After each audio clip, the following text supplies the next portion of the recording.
अब हम कबीर की साखियाँ जो उन्होंने लिखी है इन पंक्तियों के माध्यम से जानेंगे कि कबीरदास ने इन पंक्तियों में क्या शिक्षा दी है।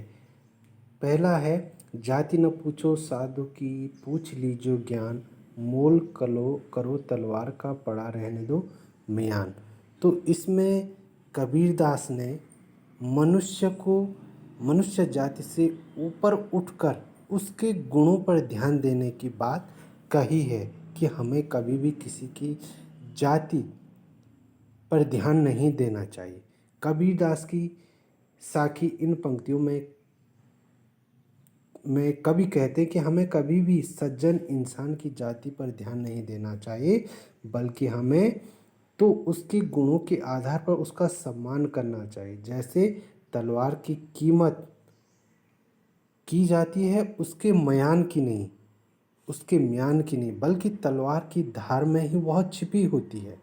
इस प्रकार से हमें जो सज्जन व्यक्ति होते हैं, ज्ञानी लोग होते हैं, उनसे हमें केवल ज्ञान को प्राप्त करना चाहिए। उनसे हमें ज्ञान की जितनी ही भी बातें हैं उनको ग्रहण करने चाहिए, उनकी अच्छाइयों को, उनके गुणों को स्वीकार करना चाहिए, बल्कि उनकी जाति को नहीं पूछना चाहिए। मनुष्य जाति के भेदभाव से ऊपर उठकर कबीरदास ने इन पंक्तियों के माध्यम से हमें शिक्षा दी है कि कभी भी किसी की जाति पर नहीं जाना चाहिए। अगले जो साखी है